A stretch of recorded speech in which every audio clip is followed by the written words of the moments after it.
খনিজ সম্পদ নেই, তবু ইসরায়েল এত ধনী কেন? ফাঁস হলো রহস্য। ভৌগোলিক আয়তন একেবারেই ছোট, মাটির নিচে নেই এক ফোঁটা তেল বা কোনো খনিজ সম্পদ। অথচ এই ছোট্ট জবরদখল করা ভূখণ্ডটি আজ বিশ্বের প্রযুক্তি মানচিত্রের অন্যতম নিয়ন্ত্রক। খনিজ সম্পদ ছাড়াই কিভাবে এত ধনী হলো ইসরায়েল? আর আজ যখন পুরো মধ্যপ্রাচ্যে জ্বলছে নেতানিয়াহুর অহংকার, তখন তাদের সেই অর্থনৈতিক কাঠামোর গভীরে আসলে কি পচন ধরেছে? এক এক্সক্লুসিভ বিশ্লেষণে ফাঁস হয়েছে ইসরায়েলের সেই ধনী হওয়ার আসল রহস্য এবং তাদের বর্তমান চরম অর্থনৈতিক ধ্বংসের চিত্র।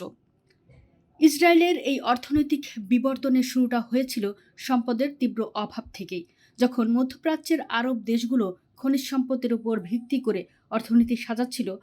দখলদার ইসরায়েল তখন সম্পূর্ণভাবে মানব পুঁজি বা হিউম্যান ক্যাপিটালের উপর বাজি ধরে। প্রয়োজনেই উদ্ভাবনের জননী এই নীতিকে তারা জাতীয় চেতনার অংশ বানিয়ে ফেলে।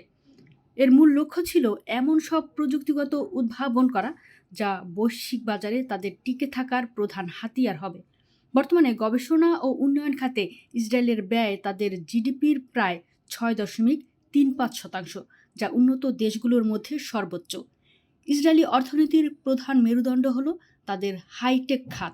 2024 সালের সংশোধিত তথ্য অনুযায়ী দেশটির জিডিপিতে এই খাতের অবদান 17.3% এবং 2025 সালের প্রথমার্ধের হিসাবে মোট রপ্তানির 57.2%ই আসে এই হাইটেক খাত থেকে।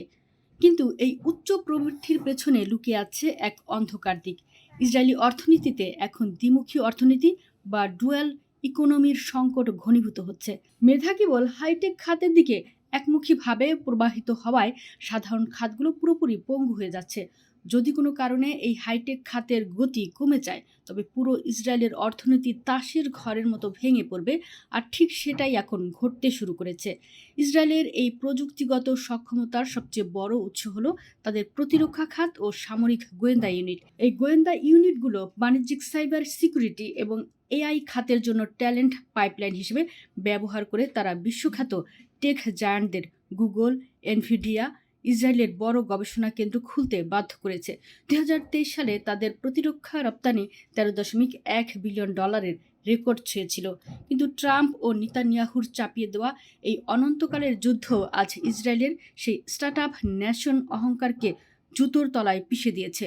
যুদ্ধের কারণে 2025 সাল থেকে হাইটেক খাতে কর্মসংস্থানের প্রবৃদ্ধি 6% থেকে ধসে মাত্র 1.2% নেমে এসেছে। সবচেয়ে বড় বিপদের কথা হলো সার্বভৌম ক্রেডিট রেটিং কমে যাওয়া এবং রাজনৈতিক অস্থিরতার ফলে মেধা পাচার এখন মহামারী আকার ধারণ করেছে।